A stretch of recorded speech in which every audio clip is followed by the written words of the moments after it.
कि जो अपना परम कल्याण चाहते हैं उनको भी खोजना पड़ेगा, बिना खोजे नहीं मिलेगा। सांसारिक योग में दुख मिलता है, दुख उत्पन्न होता है। जैसे आप जोड़िए, 1 जोड़ 1 बराबर 2, न सब लोग जानते हैं। लेकिन संत लोग कहते हैं नहीं, 1 जोड़ 1 बराबर 1। ये कैसी बात होगी? पढ़े लिखे लोग क्या कहेंगे, वो भाजी का बुद्धि खराब है न, लेकिन खराब नहीं है। तो एक क्या है, हम आप जीव, और एक पी, उनसे जब मिल जाती है जीवात्मा परमात्मा से, फिर द्वैतता नहीं कुछ रहेगी। असमनन दृष्टि चाहिए, द्वैतता खत्म हो जाएगी, दुख खत्म हो जाएगा। इसीलिए संत महात्मा लोग कहते सबको योग करना चाहिए। जिस योग में हम लोग पड़े हुए हैं, कर रहे हैं, इससे वियोग खत्म नहीं होता। जो योग संत महात्मा लोग करने के लिए बताते हैं, इससे वियोग खत्म हो जाता है सदा के लिए।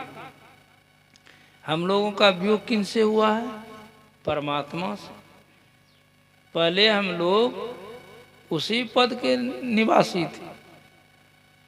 गुरु महाराज की श्री वाणी है, तू तो उतर पड़ियो तम माहि, पीव नी शब्द में, याही ते पड़ गयो दूर चलो निशब्द में।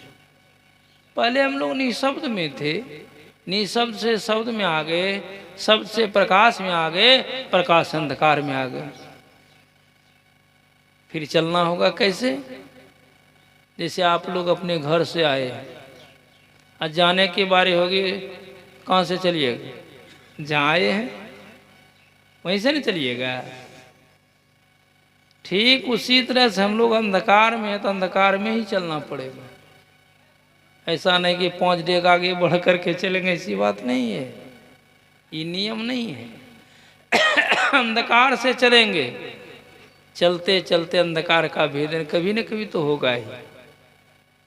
प्रकाश में जाएंगे, वहां भी चलना पड़ेगा, फिर आगे बढ़ना पड़ेगा। प्रकाश के बाद है सब, शब्द में भी चलना पड़ेगा, सबके लिए अवलंब है। अंधकार में कैसे चलेंगे, प्रकाश में कैसे चलेंगे, शब्द में कैसे चलेंगे, अलग अलग भेद है।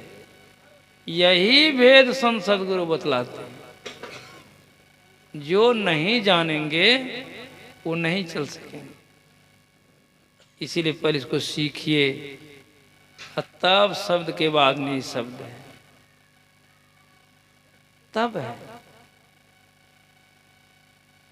और यही दुख का कारण भी है। ये कारण खत्म, दुख खत्म सदा के लिए। अभी तो हम लोग एक दुख को खत्म करेंगे, दूसरा दुख तैयार है, दूसरा दुख को खत्म करेंगे, तीसरा दुख तैयार। तो अनुभव की बात है ना। हम लोग शुरू से आज तक क्या कोई चाहे कि हमको दुख हो, कोई भी किसी भी तरह का? लेकिन क्या चाहते हुए कोई दुख से बचे हैं क्या? कोई नहीं बचे। और तब तक नहीं बचेंगे जब तक इस आवरण में रहेंगे। इसलिए इस आवरण को पार कीजिए, इसी के लिए योग है, इसी के लिए योग,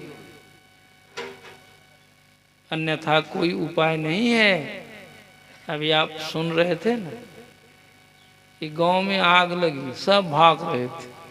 कौन नहीं भाग पा रहा था? अंधा और लंगड़ा।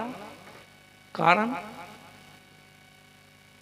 अंधा को आंखें नहीं है, हो सकता है जिधर आग की लपट रहा थे उधरे चला जाए नहीं। और लंगड़ा को पैर नहीं है, वो तो चाह करके भी नहीं भाग सकेगा। इसलिए दोनों बुद्धि लगाई, दोनों ने, यदि हम लोग मिल जाएं तो दोनों जलने से बच जाएंगे। मिल गए दोनों। अंधा के कंधा पर लंगड़ा बैठ गया, पैर भी हो गया, आंख भी हो गई। ये इशारा करते गए, वो चलते गए, दोनों गांव से बाहर जलने से बच गए। तो हम लोग कहेंगे बाबा हम लोगों को थोड़े आग लगी है, हम लोगों की भी आग लगी है। कहाँ अंतराकाश में जल रहे हैं, दग्ध हो रहे हैं। इससे बचने के लिए ज्ञान और योग चाहिए। ज्ञान कहते हैं आंख को, योग कहते हैं पैर को। आंख पैर दोनों जरूरी है, क्योंकि एक के बिना दूसरा अधूरा है, ये काम नहीं हो सकता है। इसलिए दोनों का अवलंब दृढ़ता के साथ, शर्त है, लटर पटर ढंग से नहीं, तब नहीं होगा। दृढ़ता पूर्वक आप इसका अभ्यास करेंगे, तब आप अंतर में गमन कर सकते हैं, ये दुख से बच सकते हैं। कहीं उस स्थान को प्राप्त करने के पहले शरीर छूट जाए तब, ये भी डर है हम लोगों को। ये शरीर कब छूट जाएगा पता नहीं। मनसुआ बनाते रहते हैं, बीच में घंटी बज जाती है, तब क्या होगा? तब क्या होगा? इसीलिए संत महात्मा लोग कहते हैं तत्परता के साथ जब तक जीवन है तभी तक ही काम बनेगा। जीवन खत्म ही काम खत्म, तब और काम करते रहिए।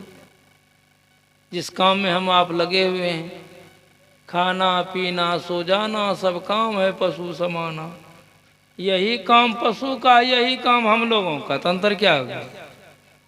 सुन रहे थे ना, ज्ञाने हीना पशु ही समाना।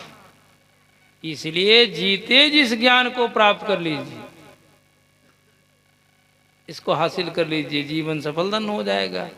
नहीं करेंगे शरीर छूटेगा। संत लोग तो गारंटी देते हैं कि जो इस कार्य को आरंभ कर देते हैं,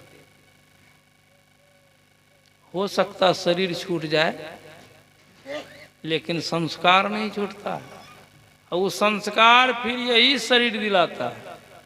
इसीलिए भगवान श्री कृष्ण ने गीता ज्ञान में लिखा है नेहा भी कर्मणा स्वस्ति प्रत्यायन विद्यते स्वल्पस्य धर्मस्य त्रायते महतो व्यात्।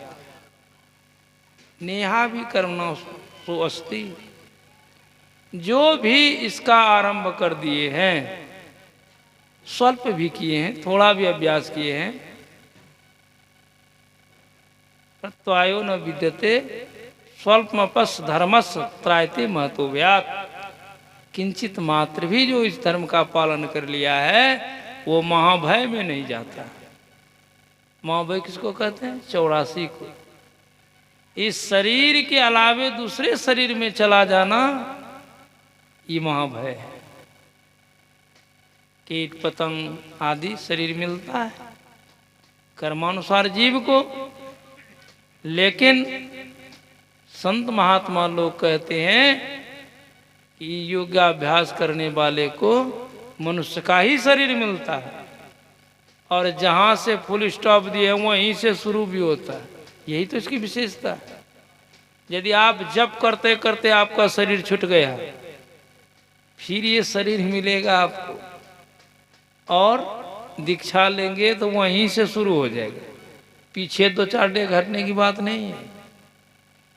मानस ध्यान करते करते आप शरीर को छोड़ दिए, फिर वहीं से दृष्टि योग करते करते आपका शरीर छूट गया, फिर वहीं से देख लीजिए, ऐसा आपको कहीं नहीं मिलेगा।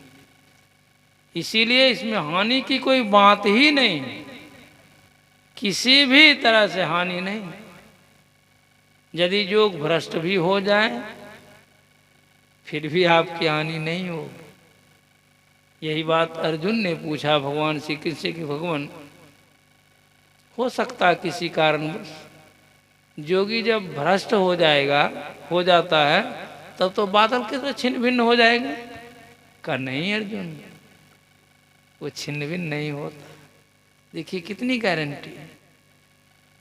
इसलिए इसमें हानि की बात नहीं है, करते चलिए, मुस्तैदी से बढ़ते चलिए, बढ़ते चलिए, धीरे धीरे संस्कार बढ़ता जाएगा और आप की स्थिति उच्चतम होती जाएगी।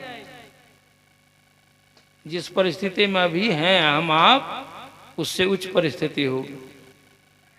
हो सकता है पूरी नहीं हो भक्ति, फिर आगे बढ़ेंगे, उससे उच्च स्थिति होगी। इसीलिए संत महात्मा लोग इस पर जोर देते हैं, संसार के लोगों को चेताते हैं, ये काम कीजिए,